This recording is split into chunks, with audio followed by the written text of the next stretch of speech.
तर मागच्या वेळेस आम्ही उत्पत्ती या पुस्तकातून अभ्यास सुरू केला आणि परत एकदा थोडंसं म्हणजे मागं काय घेतलं ते पटकन मी सांगतो. आणि मेन कुठल्या पुस्तकाचं जर अभ्यास करायचा किंवा जाणून घ्यायचा तर त्याची आउटलाईन तुम्हाला माहिती पाहिजे, किती चॅप्टर आहेत आणि कसं ते पुस्तक विभागलं गेलं आहे ते तुम्हाला कळालं पाहिजे, मग तुम्हाला बायबल कळेल. बरेच वेळा आपण बायबल डायरेक्ट आपण आपल्या जीवनात कसं लागू होतं डायरेक्ट तिथे आपण निघून जातो, त्याला ॲप्लिकेशन म्हणतात, की आपल्या जीवनात हे बायबल कसं लागू होईल. पण त्याच्या अगोदर एक खूप महत्त्वाची स्टेप आहे आणि ते म्हणजे बायबल स्वतः काय सांगतं हे कळणं खूप गरजेचं आहे. बायबल स्वतः त्या लोकांसाठी लिहिलं होतं अगोदर प्रथमतः, आणि त्यांच्यासाठी तो काय अर्थ होता तो जर आपण नीट समजून नाही घेतला तर त्याचं जे लागूकरण आहे, ॲप्लिकेशन आहे, ते पण चुकीचं होऊ शकतं. आणि म्हणून बायबल जे ओरिजिनल ज्या लोकांसाठी लिहिलं होतं, आपल्यासाठी लिहिलेलं पण ओरिजिनल त्या काळात देवाने डिसाईड केलं की कुठल्या त्या इतिहास जो एवढा मोठा आहे पण 3500 वर्षापूर्वी देवाने त्या विशिष्ट लोकांना निवडलं आणि ती विशिष्ट वेळ निवडली त्याचं सत्य प्रगट करण्यासाठी. आणि म्हणून आपल्याला त्या वेळेकडे जावं लागतं, त्यांना काय तो ओरिजिनल मेसेज होता तो समजावा लागतो, मग आपल्या जीवनात कसं त्याचं लागूकरण होईल हे आपल्याला समजतं. आणि म्हणून आपण आज म्हणजे जे पाहणार आहोत ते जास्त करून त्या लोकांसाठी त्याचा काय अर्थ होता ते पाहणार आहोत, आणि मग तुम्हाला योग्य त्याचं लागूकरण देखील समजेल.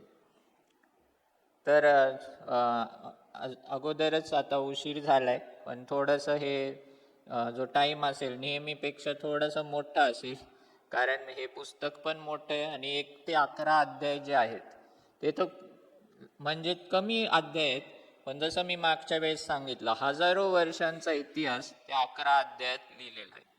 आणि ते 11 अध्याय त्याच्यात जीवनाची आणि बायबलची आणि देवाच्या गोष्टींची प्रत्येक सिद्धांत हा बीज रूपात आहे, सीड फॉर्ममध्ये बीज रूपात. ते 1 ते 11 अध्यायांमध्ये सगळ्या प्रकारचे डॉक्ट्रिन किंवा सगळ्या प्रकारचे शिक्षण या 1 ते 11 अध्यायांमध्ये पाहायला मिळतं. आपण एक संदेश ऐकला होता, गॉड्स पॅटर्न्स, आणि देवाचे जे नमुने आहेत, देवाची जी पद्धत आहे ती आपण त्या 1 ते 11 अध्यायांमध्ये पाहतो. आणि त्यामुळं आपल्याला याच्याकडं थोडंसं जास्त आपण लक्ष दिलं पाहिजे, म्हणून तो वेळ जास्त लागतोय. आणि दुसरी गोष्ट, 1 ते 11 अध्याय नीट समजले तर आपल्याला कळतं की देवाने अब्रामाला का निवडलं, देवाने अब्रामाच्या कुळातून येशूला का पाठवलं. हा जो पुढचा संदेश आहे तो या 1 ते 11 अध्याय जर तुम्हाला समजला नीट तर आपल्याला कळेल की येशू या जगात का देवाने योजना केली होती आणि देवाने अब्रामाला का निवडलं आणि पुढची स्टोरी काय आहे. तर हे समजणं खूप सोपं होऊन जाईल. तर जेनेसिस जसं या पुस्तकाचं नाव आहे म्हणजे सुरुवात, त्याची रूपरेषा आपण अशी पाहू शकतो. 1 ते 11 मध्ये 2 विभाग करतो आपण, 1 ते 11 आणि 12 ते 50.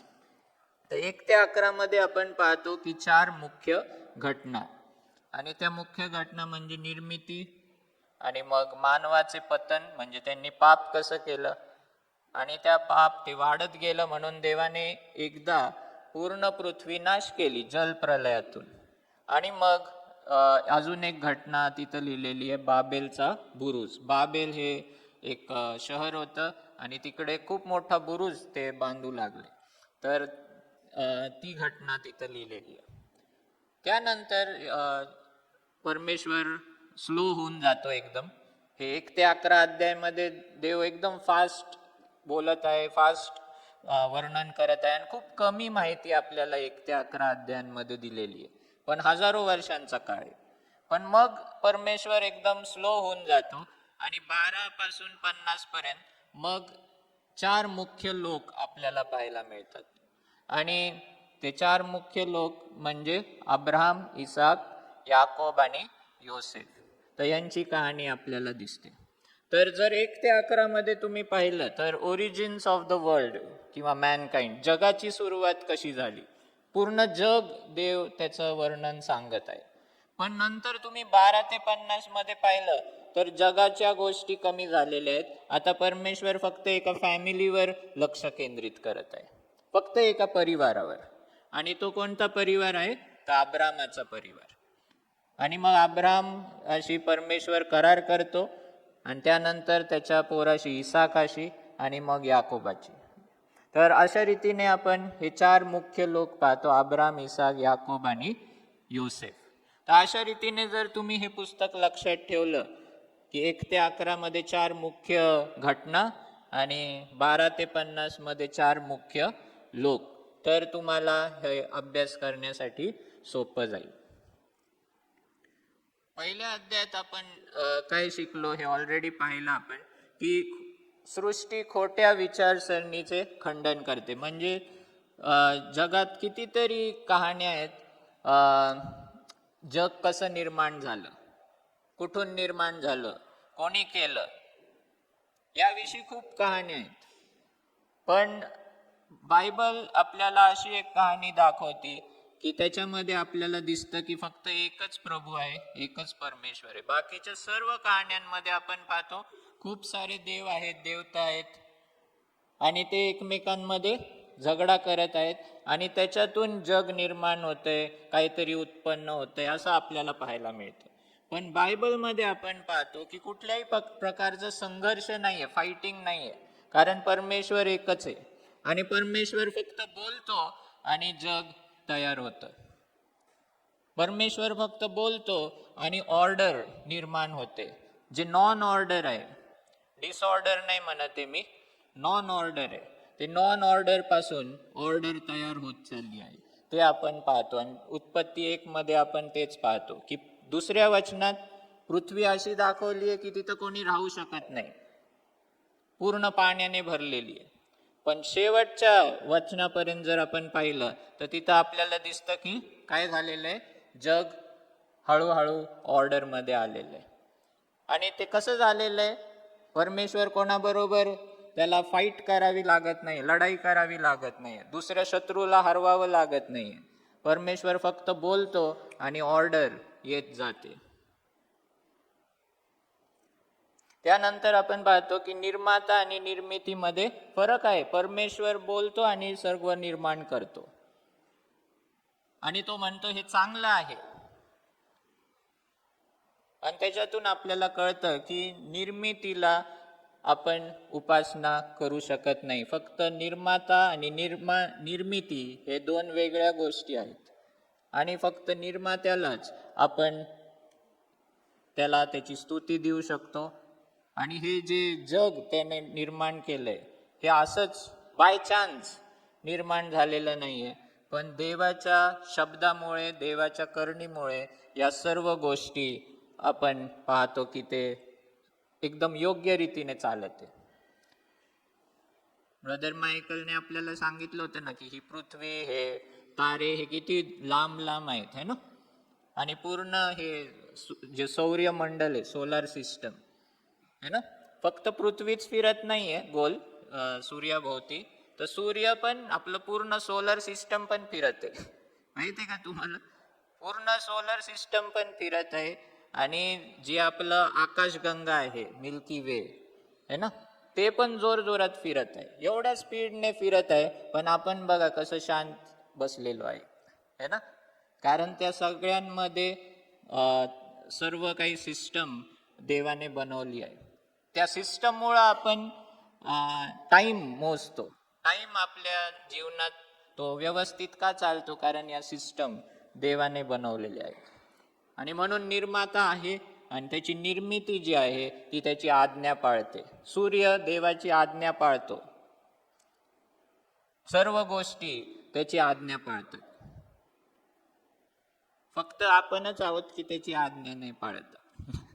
आपणच आहोत की लवकर त्याचं ऐकत नाही. पण जगातील सर्व गोष्टी त्याच्या आज्ञा पाळतात. देवाने मानवाला निर्मितीमध्ये श्रेष्ठ दर्जा दिलेला आहे. कारण दुसऱ्या कुठल्याही गोष्टीला परमेश्वर म्हणत नाही की आपण आपल्या प्रतिरूपात बनवू, है ना. परमेश्वराने मानवाला एक उच्च दर्जा दिलेला आहे, उच्च रीतीने बनवलेला आहे, है ना. सर्व प्राण्यांपेक्षा, सर्व गोष्टींपेक्षा मनुष्याला सर्वात जास्त दर्जा त्याने दिलेला आहे. सृष्टी आपल्याला लिंगभेद शिकवत नाही, कारण परमेश्वराने नर आणि नारी दोघांना आपल्या प्रतिरूपात बनवले, बरोबर, दोघांना. आणि म्हणून पुरुषाला श्रेष्ठ पण नाहीये, स्त्रीला पण तेवढंच स्थान आहे. देवाने दोघांना इक्वल बनवलेलं आहे. हे नमुना आपण पाहत आहोत सुरुवातीलाच. आणि म्हणून जगाने स्त्री आणि पुरुषामध्ये भेद करू नये.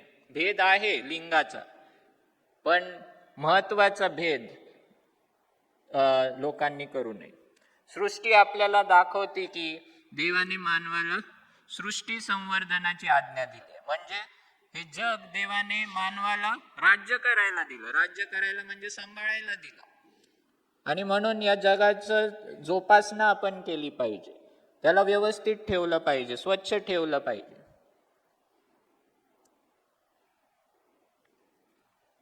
सृष्टी समलैंगिकतेविरुद्ध पण शिक्षण देते, होमोसेक्शुअलिटी. कारण देवाने आदाम आणि हवा, स्त्री आणि पुरुष असं निर्माण केलं, आणि एक पुरुष आणि एक स्त्री. हे देवाची पद्धत आहे. मागच्या वेळेस मी सांगितलं, ही जी देवाची पद्धत आहे, याला जेव्हा आपण वेगळं करतो, पुरुष आणि पुरुष, स्त्री किंवा स्त्री, किंवा एक पुरुष आणि दोन स्त्रिया, एक स्त्री आणि दोन पुरुष, असं केलं की त्याच्यामध्ये गोंधळ निर्माण होतो. आणि आपण पाहतो बायबलमध्ये, जुन्या करारामध्ये आणि आजच्या काळात पण उदाहरणं आहेत की जेव्हा केव्हा आपण देवाच्या पॅटर्नच्या विरुद्ध जातो, देवाचं पॅटर्न सोडून वागतो, तेव्हा आपल्या जीवनात डिसऑर्डर येतेच. सृष्टी देवाचे ज्ञान दाखवते, है ना. त्याचं विजडम आपण त्या क्रिएशन मधून पाहू शकतो. आणि सृष्टी परमेश्वर सार्वभौम आहे आणि सर्व समर्थ आहे हे दाखवते. म्हणजे त्याला तोड कोणी नाहीये, त्याला विरुद्ध जाणारं कोणी नाहीये. त्याचं सामर्थ्य, इज ऑल पॉवरफुल, आणि तो सॉव्हरेन आहे, है ना. सॉव्हरेन म्हणजे सार्वभौम आहे. त्याला जी इच्छा असते ती तो करतो. आणि या सर्व गोष्टी आपण, आणि परमेश्वर चांगला देखील आहे, कारण परमेश्वराने प्रत्येक गोष्ट जेव्हा तो बनवतो तेव्हा तो म्हणतो हे चांगलं आहे, उत्तम आहे, चांगल्यासाठी आणि मनुष्याच्या चांगल्यासाठी देवाने ही पृथ्वी निर्माण केली. आणि परमेश्वर हा वैयक्तिक लक्ष देणारा देखील आहे. तर आपण मागच्या वेळेस पाहिलं की सायन्स घुसवू नका जेनेसिस 1 मध्ये, है ना. सायन्स ह्या गोष्टी आहेत, सायंटिफिक आहेत, सायन्स चुकीचं नाही. पण परमेश्वराने मोशेला जसं दाखवलं त्यावेळेस विज्ञान एवढं पुढं गेलं नव्हतं. आणि परमेश्वर मोशेचा सायन्सचा क्लास घेत बसला नाही की हे बघ हे असं असतं, हे सौर्यमंडल आहे, इथं पृथ्वी, हे सगळं त्याला सांगत बसला नाही. तर त्यांच्या ज्या कहाण्या होत्या, त्यांच्या ज्या बॅबिलॉनच्या कहाण्या होत्या, त्यावेळेसच्या इजिप्तच्या कहाण्या होत्या, त्याच्यानुसार देवाने ती गोष्ट सांगितली. आज जर परमेश्वर आपल्याला जर प्रगट केला असता आजच्या काळात, तर त्याने सायंटिफिक रीतीने प्रगट केलं असतं. पण त्या काळात 3500 वर्ष अगोदर प्रगट केलं, म्हणून देवाने त्यांच्या कहाण्यांनुसार त्याला ती गोष्ट समजवली. आणि म्हणून मी सांगितलं की त्यांच्या सगळ्या कहाण्यांमध्ये वेगवेगळे देव एकमेकांशी लढत होते, आणि त्यांच्या भांडणातून ते कोणतरी विजय व्हायचा, आणि त्याच्यातून मग ही सर्व निर्मिती आणि ऑर्डर निर्माण तो देव करतो असं दाखवत आहे. आणि दुसरा देव असतो तो डिसऑर्डर आणत असतो असं आपल्याला दिसतं. पण परमेश्वर त्याची कहाणी अशी दाखवतो की माझा प्रतिस्पर्धी कोण नाहीये, मी कोणाशी लढत नाहीये, पण मी बोलतो आणि ऑर्डर निर्माण करतो. तर अशा रीतीने हे आपण पाहिलं पाहिजे. The creation story is not about origins, म्हणजे समथिंग केम फ्रॉम नथिंग. खरंच आहे असं. दुसरे अध्याय जर आपण पाहिले इब्रियास पत्र, तर तिकडं आपण पाहतो की काही नव्हतं, त्याच्यातून काहीतरी आलंय. पण जेनेसिस 1 मध्ये ऑलरेडी पृथ्वी आहे, ऑलरेडी पाणी आहे ना, तिथून सुरुवात होते है ना. पण ही स्टोरी जेनेसिस 1 ची काय आहे, नॉन ऑर्डर टू ऑर्डर, म्हणजे अव्यवस्थितपणापासून व्यवस्थितपणा अशा रीतीने आपण पाहिली पाहिजे. आणि त्या काळासाठी ही कहाणी होती, त्यांच्यासाठी. तर ते जर आपण समजलं तर आपले बरेचसे प्रश्न सुटतील. कारण परमेश्वराने सायन्सचा उपयोग तिकडे जेनेसिस 1 मध्ये केलेला नाही. जसं मी सांगितलं की 2 प्रकारचे घर आहेत तिथे. एक पहिलं घर, या साईडचं घर हे ऑन गोईंग कन्स्ट्रक्शन है ना, कन्स्ट्रक्शन चालू आहे. आणि दुसऱ्या प्रकारचं घर आहे डिसऑर्डर मध्ये, काहीतरी पडलंय त्याच्यावर आणि त्याचा नाश झालाय. तर जेनेसिस उत्पत्ती 1-2 मध्ये जी स्थिती लिहिलेली आहे की पृथ्वीवर अंधार होता, पाणी होतं है ना, हे सर्व होतं, तर ती कोणती स्थिती आहे, ही वाली, पहिली वाली. परमेश्वराने अजून सृष्टी निर्माण पूर्ण केली नव्हती आणि त्याच्यातून मग तो ऑर्डर आणत आहे, अशा रीतीने आपण हे पाहतो. त्यानंतर आपण इमेज ऑफ गॉड हे पाहूया, हे नव्हतं पाहिलं. परमेश्वराने मानवाला कसं बनवलं, आपल्या प्रतिरूपामध्ये बनवलं है ना. आणि इमेज याचा अर्थ प्रतिरूप म्हणजे फिजिकल ॲट्रिब्यूट्स नाही, म्हणजे शारीरिक, त्याला जसं काही देवाला हात आहेत, पाय आहेत, आणि मग आपल्याला पण देवाने तसं बनवलं, त्याचा तो अर्थ नाही होत. And it does not represent all the moral and spiritual, सर्व नैतिक आणि आत्मिक गुण देखील देवाने, त्याचे सर्व गुण आपल्याला दिले नाही. थोडे दिलेत, पण सगळेचे सगळे नाही दिलेत. जसं आपण पाहतो की देवाला शरीर आहे का, येशूने शरीर घेतलं, पण देवाला शरीर आहे का. येशू काय म्हणतो 4:24 मध्ये, योहान 4:24 मध्ये, गॉड इज स्पिरिट, हे येशू म्हणत आहे. देव आत्मा आहे आणि त्याच्या उपासकांनी त्याची आराधना आत्म्याने व खरेपणाने केली पाहिजे, बरोबर. म्हणजे देव कसा आहे, आत्मा आहे. येशू ख्रिस्ताने काय घेतलं, शरीर घेतलं, पण परमेश्वर पिता आत्मा आहे. आणि म्हणून जेव्हा प्रतिरूपामध्ये बनवलं, तेव्हा असं समजू नका की देवाने त्याला पण तोंड आहे, पाय आहेत, शरीर आहेत, असं समजू नका. मग लोकांना वाटतं, पण बायबलमध्ये लिहिलंय जेनेसिस 3 मध्ये की परमेश्वर चालत आला, आदामाने परमेश्वराच्या चालण्याचा आवाज ऐकला, बरोबर, असं लिहिलंय. पण ते काय आहेत, त्याला म्हणतात की परमेश्वराला, हे जे लेखक आहेत आपण मानव, तो मानवाचे गुण परमेश्वराला लावतात. इज्रा म्हणतो, नेहम्या म्हणतो की परमेश्वराचा हात माझ्यावर होता. म्हणजे काय की खरंच हात, असं परमेश्वर स्वतः म्हणतो, मी माझ्या भुज प्रतापाने मी इस्रायलला सोडवल. मोशेला म्हणतो की तू माझं गौरव पाहिल, पण माझं मुख पाहू शकणार नाही. तर हे समजवायला मी नंतर कधीतरी समजावल, पण एवढं लक्षात ठेवा की मानवाचे गुण हे देवाला लावले जातात. एक उदाहरण देतो मी. बॉटल असती ना, पाण्याची बॉटल है ना, एक मिनिट.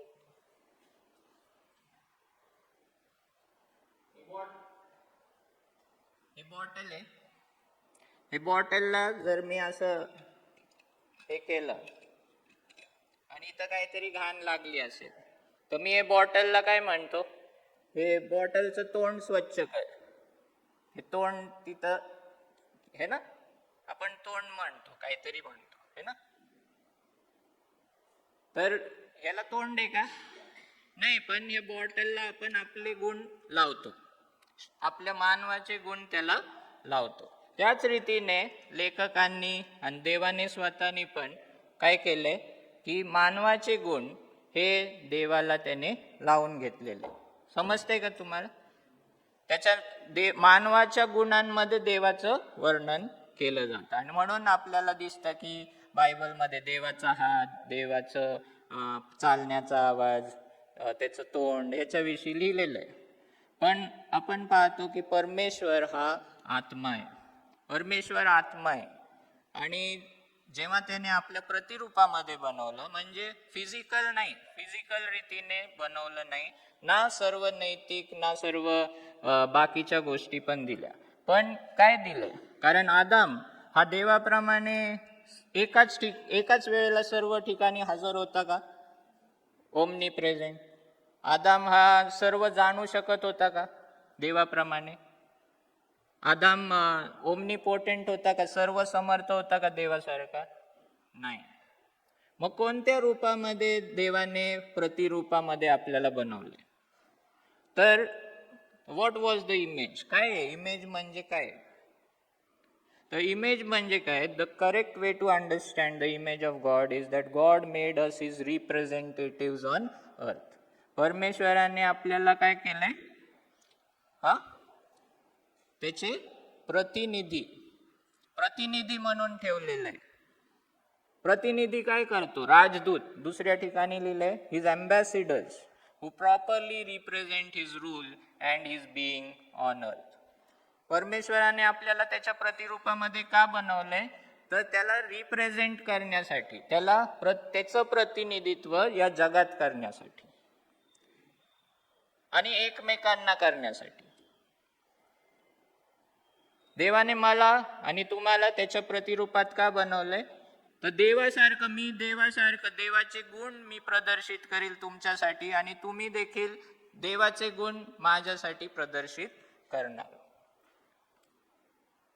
देवाचे गुण काय आहेत? की तो प्रीती करतो. आपल्याला पण प्रीती करायची. देव कसा आहे? न्यायी आहे, न्याय करतो. आपल्याला पण एकमेकांबरोबर न्यायाने वागायचंय. त्याचे देव काय करतो? दया करतो. आपल्याला पण एकमेकांना दया दाखवायची आहे. हे प्रतिरूप आहे. आणि पाऊल पण तेच म्हणतो ना, आपण कोण आहोत? राजदूत आहोत. वी आर अँबॅसिडर्स, जे नवीन करारात लिहिलेले. पण हे सुरुवातीपासून आहे. देवाने आदाम आणि हवेला त्याच्या प्रतिरूपात का बनवलं? देवाच्या, त्याचं प्रतिनिधित्व करायला आपल्यापर्यंत, एकमेकांसाठी, देवाचे गुण प्रदर्शित करायला.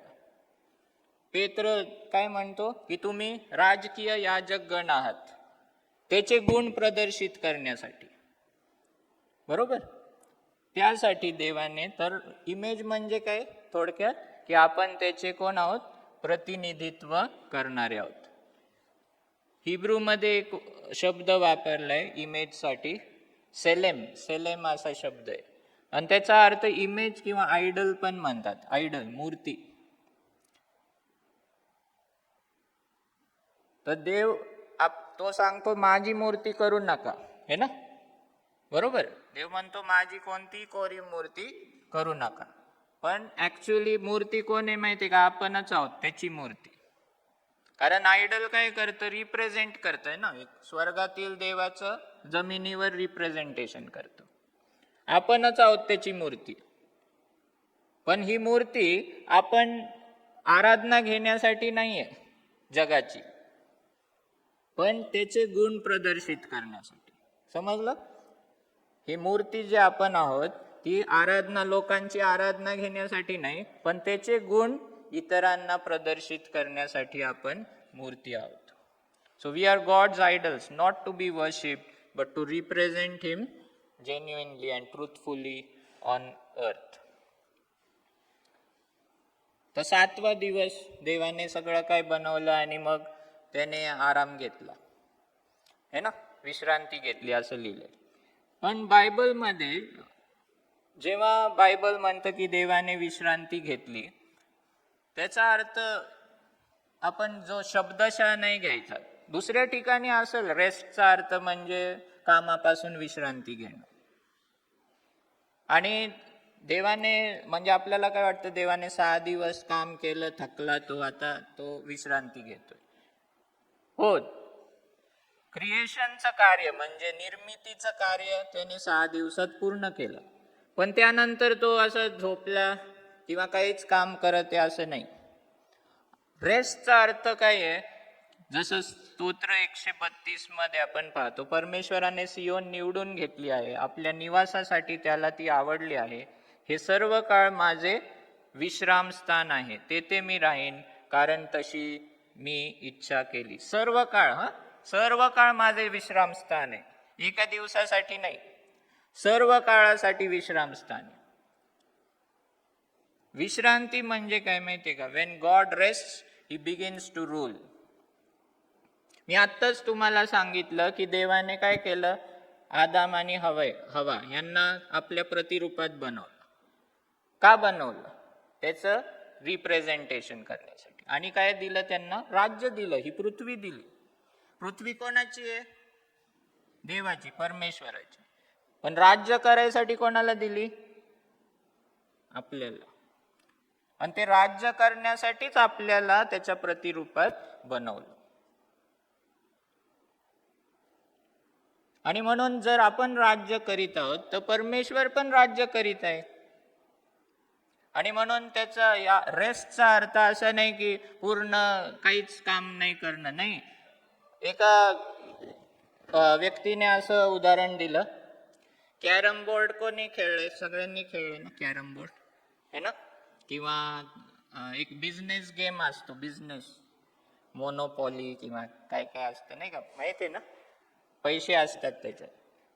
मग ते खेळायचं असतं ना, तर ते आणावं लागतं, है ना? खाली सतरंजी टाकावी लागती, मग सगळे बसतात, मग ते पैसे वाटून घ्यावे लागतात, सगळे ते कवड्या वाटून घ्यावे लागतात, सगळं वेळ लागतो. कॅरम बोर्ड आणलं तर ते साफ करावा लागतो, मग पावडर टाकावी लागती, ते लावावं लागतं सगळं, आहे ना? आणि मग सगळे थोडं तयारी झाल्यावर मग बसतात लोक आणि मग खेळायला लागतात, बरोबर? तर त्याच रीतीने देवाने सगळं काही सेट केलं 6 दिवसात, आणि मग आता तो खेळणार, आता तो सुरू करणार. आपण असं करतो का की कॅरम बोर्ड सगळं लावतो आणि मग झोपायला जातो? असं नाही करत. तर देवाने सगळं काही सेट केलं आणि आता तो राज्य करणार आहे. दावीद पण नाही का, जेव्हा असं बायबल म्हणतं की God gave him rest from all his enemies, है ना? आणि मग तो राज्य करू लागला. शांती म्हणजे शांती, इथं एकाने असं लिहिलंय की God's rest is not disengaging but engaging. देवाची विश्रांती स्वस्थ बसून राहणे नाहीये, पण कार्यशील आहे. जेव्हा आपण शांत असतो ना, तेव्हाच सगळ्यात जास्त कार्य करू शकतो. मी हे नाही म्हणत आहे की आराम घ्यायचाच नाही. येशूने पण शिष्यांना आराम दिला, हे दिलं, सगळं दिलं. पण इकडचं मी जेनेसिस 1चं रेस्ट सांगतोय. कारण येशू स्वतः पण म्हटला नाही का, शब्बाताच्या वेळेस लोक त्याला दोष देत होते, शब्बात मोडतो. तेव्हा येशू काय म्हटलं की माझा पिता पहिल्यापासून काम करत आलेला आहे, असं वचन आहे योहानामध्ये, आहे ना? माझा पिता पहिल्यापासून काम करतच आलेला आहे. आणि म्हणून या ठिकाणी 7 डे म्हणजे देवाचा आराम घेणं म्हणजे त्याचं राज्य करणं आहे या संदर्भामध्ये. ऑफकोर्स ती गोष्ट आपण पाहतो की देवाने सांगितलं की तुम्ही आराम घ्या या दिवशी, पण देवाचा आराम घेणं मी काय ते सांगत आहे तुम्हाला की तो सर्व काही त्याने बनवलेलं आहे. अजून कार्य तो दुसऱ्या गोष्टी करत नाही. जे काही उत्पत्ती त्याने केली ती बनवली आणि तो राज्य करीत आहे शांतीमध्ये, है ना? आराम करणे नाही पण राज्य करणे आहे. आणि त्याची विश्रांती अशांती दूर करणारी आहे. दुसरा चॅप्टर जो आहे उत्पत्तीचा, तो डिटेल एक्सप्लेनेशन आहे, पण याच्यामध्ये मानवाला, आदामाला केंद्रस्थानी ठेवलेलं आहे दुसऱ्या अध्यायामध्ये. पहिल्या अध्यायामध्ये कसं होतं? पहिला दिवस, दुसरा दिवस, तिसरा दिवस. पण दुसऱ्या अध्यायामध्ये आदामाला सेंटर मध्ये ठेवलेलं आहे आणि मग त्याच्या भोवती सगळं काही जसं काही बनत आहे असं दाखवलंय. त्याचा अर्थ अजून एक उत्पत्ती असं नाही, तीच गोष्ट वेगळ्या रीतीने सांगितली आहे. काही लोकांना वाटतं परत एकदा उत्पत्ती होतीये का, परत एकदा देव हे करतोय का. नाही, जसं एक फिल्म बनवतात ना, तर कॅमेरा असतात.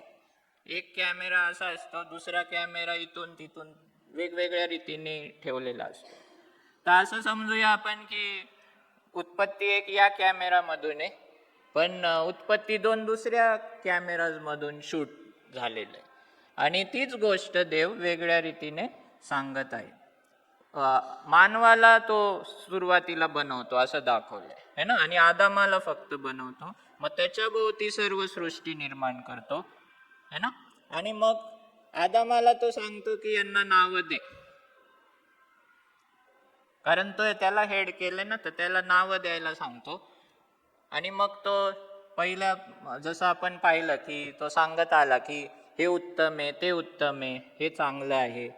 आणि मग आदामाला एकटं पाहतो तेव्हा तो काय म्हणतो की हे चांगलं नाही है ना, हे चांगलं नाही की आदाम एकटा आहे. आणि मग तो काय करतो, त्याच्यासाठी एक मदत म्हणून हवेला निर्माण करतो. आता जो मदत करतो तो कमी दर्जाचा असतो का. जेव्हा रुबेन किंवा कोणतरी आपले हे घेऊन येतात की मला हे जमत नाहीये मदत करा, तेव्हा मदत करणारा कमी दर्जाचा असतो का. हेल्पर जो असतो आपल्याला हेल्प करणारा तो कमी महत्वाचा असतो का. तर म्हणून पुरुषांनी जाणून घ्यावं की स्त्रिया हे आपल्याला हेल्प करायला दिलेत परमेश्वराने, तर ते कमी महत्वाच्या नाही आहेत है ना.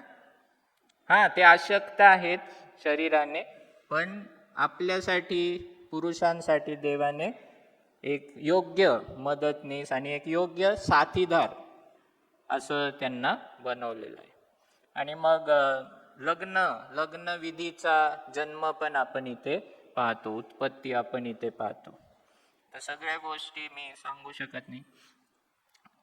आता हे काय आहे, tree of knowledge of good and evil है ना. दोन प्रकारचे झाड देवाने निर्माण केले, तिथे सगळ्या प्रकारचे झाड केले त्या एदेन बागेत. म्हणजे सृष्टी होती आणि एदेन बाग अजून एक वेगळं सृष्टीमधलंच वेगळं स्थान होतं. असं म्हणतात की स्वर्ग आणि पृथ्वी याचं जसं काय ओव्हरलॅप ते एदेन बाग होतं. तुम्हाला माहिती आहे का, परमपवित्र स्थान जे होतं टॅबरनॅकलचं ते तसं होतं. माहिती आहे ना, निवास मंडप पाहिलंय तुम्ही. काही म्हणजे निवास मंडपामध्ये अंगण असतं, मग त्यानंतर पवित्र स्थान असतं आणि परमपवित्र स्थान असतं. तर त्या परमपवित्र स्थानात कोश वगैरे असतो, तर तिकडे कोण जाऊ नव्हतं शकत, फक्त महायाजक जाऊ शकत होता. तर ते का, कारण ते परमपवित्र स्थान म्हणजे ते पृथ्वी आणि स्वर्ग याचा मिलाप होतं. आणि त्यामुळे तिथे कुठली अपूर्ण गोष्ट, अशुद्ध गोष्ट तिथे जाऊ शकत नव्हती. आणि हे एदेन बाग पण तशीच होती. पृथ्वीवरची बाग आहे ती, पण तेवढा भाग हा स्वर्ग आणि पृथ्वीचा ओव्हरलॅप होतो. मी हे स्वतः बनवत नाही. जेव्हा जेव्हा परमेश्वर पृथ्वीवर येतो तेव्हा तेव्हा ती जागा तो पवित्र करतो. सिनाई पर्वतावर जेव्हा परमेश्वर आला, ते जळतं झुडूप मोशेने पाहिलं आणि मोशे जवळ गेला त्याच्या, तेव्हा ती जागा ओव्हरलॅप झाली होती. आणि परमेश्वर काय म्हणतो मोशेला, तुझ्या पायातले शूज काढ, कारण ही जागा पवित्र आहे. बरोबर. आणि जेव्हा तो निघून जातो, जेव्हा त्याचं प्रेझेन्स निघून जातं, तेव्हा ते झाड नॉर्मल नसतं, नॉर्मल जागा होऊन जाते. पण जेव्हा जेव्हा परमेश्वर तिकडे येतो, निवास मंडप पण हलायचं, वेगवेगळ्या ठिकाणी होतं, पण जिथं कुठं ते हलायचं तिथे ती जागा स्वर्ग बनून जायची, पृथ्वीवर स्वर्ग, तेवढा भाग. नवीन सृष्टी काय होणार आहे माहितीये का? नवीन सृष्टी, नवीन आकाश, नवीन पृथ्वी आहे ना. तेवढीच जागा नाही होणार, हे पूर्ण पृथ्वीच आणि स्वर्ग एक होणार आहे. ओव्हरलॅप पूर्णपणे होणार आहे. हे नवीन न्यू हेव्हन्स अँड न्यू अर्थ. आता ते ओव्हरलॅप कुठे आहे माहिती का? आपल्या जीवनात. जेव्हा आपण देवाला आपलं जीवन देतो त्यावेळेस, म्हणून परमेश्वर म्हणतो तुम्ही देवाचे मंदिर आहात. तुम्ही देवाचे मंदिर आहात, आपण देवाचे मंदिर आहोत. कारण ते ओव्हरलॅप आपल्यामध्ये झालेलं आहे. आपण प्रभूमध्ये, येशूमध्ये आहोत, म्हणून आपण पवित्र झालो. बरं, हे जे झाड आहे, एक जीवनाचं झाड होतं, एक बऱ्या वाईटाचं ज्ञानाचं झाड होतं, आणि ते तिथं ठेवलं होतं. अजून बाकीचे पण झाड होते आणि सगळे चांगले होते. असं नाही की देवाने ते बऱ्या वाईटाचं झाडच आकर्षक बनवलं होतं. लक्ष द्या, इथे बऱ्या वाईटाचं झाड म्हणजे काय ते सांगतोय मी. असं समजू नका की तेच झाड फक्त आकर्षक होतं, बाकीचे सगळे झाड आकर्षक होते. बायबल सांगतं, नीट वाचा. सगळ्यांचे फळ चांगले होते, पण देवाने टेस्ट केलं. तिथं एक टेस्ट ठेवली, परीक्षा घेतली. पण त्या परीक्षेच्या आधी देवाने आदाम हवेला सगळं एक्सप्लेन केलं होतं की हे झाड जर तुम्ही खाल्लं फळ तर तुम्ही मराल, खास मराल. पण सैतान काय करतो? नेहमी जे नाही करायचं ते करायला लावतो. आणि याचं फळ खाणं म्हणजे काय की आतापर्यंत चांगलं आणि वाईट कोण ठरवत होतं? देव ठरवत होता, है ना. हे चांगलं झालं, उत्तम झालं, हे चांगलं झालं, ते चांगलं झालं. आदामाला एकटं बघितलं तेव्हा काय म्हटलं देव? हे चांगलं नाहीये. देव ठरवत होता काय चांगलंय, what is good and what is evil, देव ठरवत होता. आता ह्याच्यातून खाणं, बऱ्या वाईटाच्या झाडातून खाणं म्हणजे काय माहितीये का? फक्त फळ खाणं असं नाहीये ते. पण आदाम आणि हवेने काय केलं? हे ठरवलं की आम्ही ठरवू आता चांगलं आणि वाईट काय आमच्यासाठी. आतापर्यंत देव ठरवत होता, चांगलं आणि वाईट काय. हे फळ खाऊन मानवाने काय चूक केली? आम्ही ठरवू आता आमच्यासाठी चांगलं आणि वाईट काय. देवाला ह्याची परीक्षा घ्यायची होती. देवाला पाहिजे होतं की मानव देवावर विश्वास ठेवल की तूच ठरव आमच्यासाठी चांगलं आणि वाईट काय.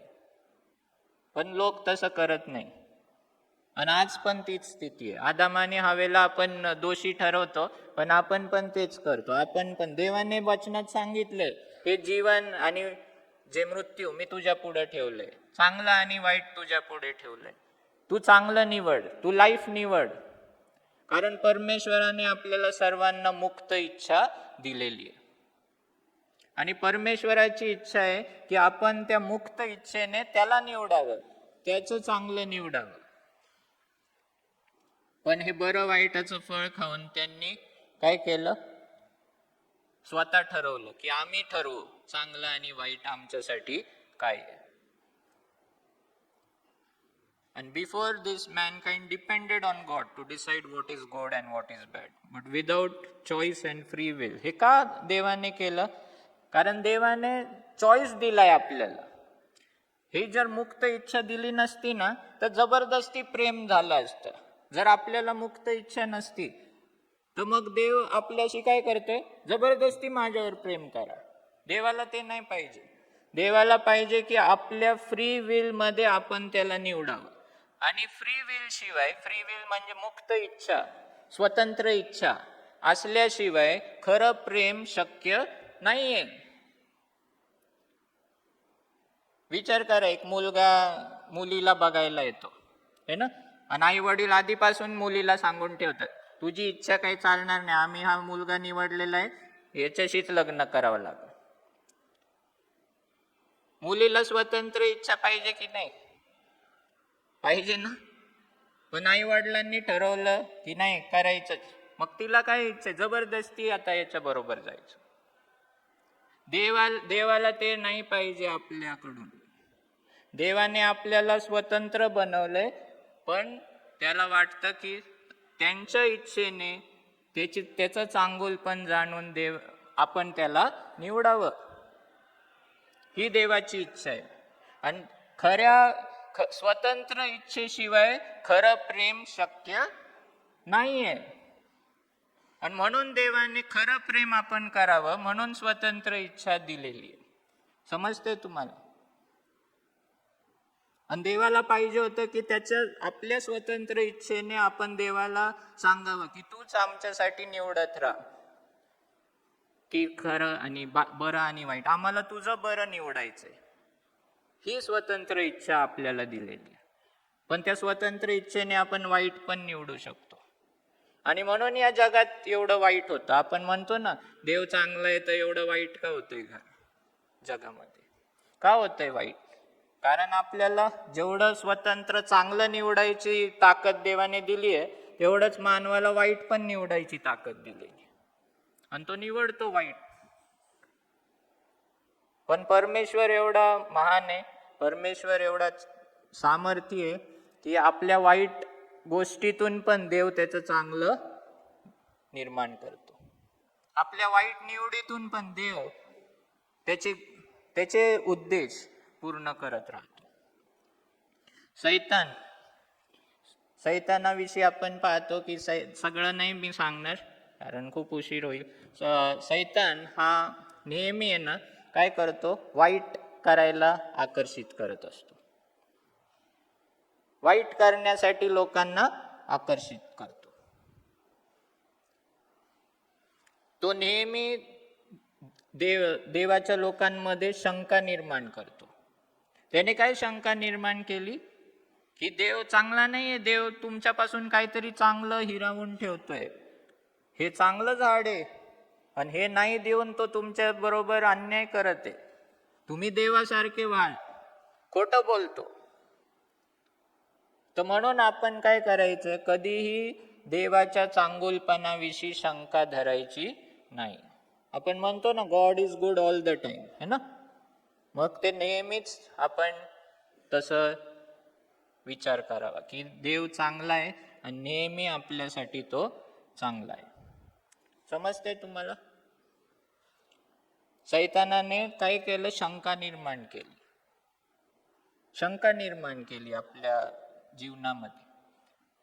आदाम हवेच्या, आणि आज पण तो निर्माण करतो. हे बघ, देव तुझ्यापासून काहीतरी थांबवतोय, काहीतरी हिरावून ठेवतोय. समजलं का तुम्हाला? हे 3 अध्याय याच्यातून आपण हेच पाहतो.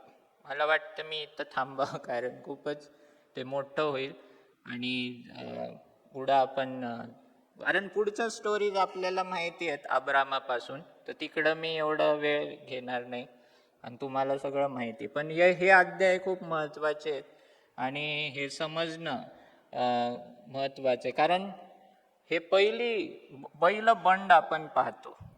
पाप जे आहे की आपण पापामध्ये काय केलंय की आपण स्वतंत्र आहोत, पण आपण म्हटलो की मला देवापासून पण स्वतंत्रता पाहिजे, देवाच्या चांगल्या प्लॅन पासून मला स्वतंत्रता पाहिजे. आणि ते चुकीचं आहे. आणि देवाने तिकडेच, मी मागच्या वेळेस दाखवलं 3:15 मध्ये, देवाने काय केलं, आपल्या तारणाची योजना तिथपासूनच बनवली. सैतान आपल्याला पापात पाडतो, पण देवाने अगोदरच तारणाची योजना बनवली होती. तर त्यानंतर आपण पाहत राहू की अजून 2 बंड झालेले. जसं इथं आदाम आणि हवेने बंड केलं, त्यानंतर नोआच्या वेळेस आणखीन एक बंड झालं, आणि टावर ऑफ बाबेल, जे बाबेलचा बुरुज होता, त्यावेळेस आणखीन एक बंड झालं. म्हणजे परमेश्वर काहीतरी चांगलं करत आहे आणि मानव ते बिघडत आहे. परत परमेश्वर चांगलं काहीतरी करत आहे, परत मानव बिघडत आहे. तर अशा रीतीने आपण हे पाहत राहतो स्टोरी. तर पुढच्या वेळेस मी आशा करेल की सगळं संपवेल मी.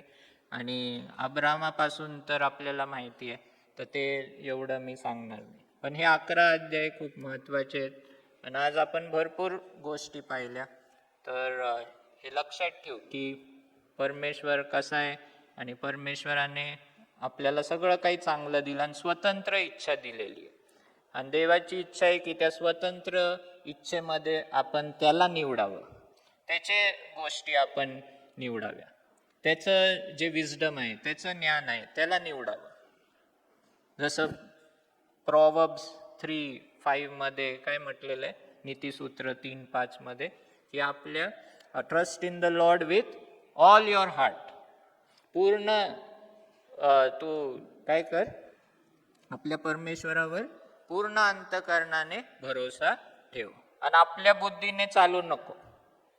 जरी देवाने आपल्याला बुद्धी दिली आहे, पण तो म्हणतोय की आपल्या सर्व मार्गात तू काय कर, देवाचं ज्ञान माग. सर्व गोष्टीत देवाला हे पाहिजे. देवाने आपल्याला स्वतंत्र केले, पण देवाला पाहिजे की आपण त्याचं ज्ञान नेहमी मागत राहावं आणि त्याच्यावर अवलंबून राहावं, त्याच्यावर डिपेंड राहावं. आणि मग सर्व गोष्टी त्याच्या पद्धतीने आपण वागलो तर आपल्या जीवनात ऑर्डर राहील, आपल्या जीवनात सर्व ऑर्डर राहील. जेव्हा केव्हा आपण त्या प्लॅन पासून बाहेर जातो, स्वतःच चालवतो, तेव्हा नेहमी डिसऑर्डर आलेलं आहे, अशांती आलेली आहे. तर आपण पुढच्या वेळेस बाकीच्या गोष्टी पाहू.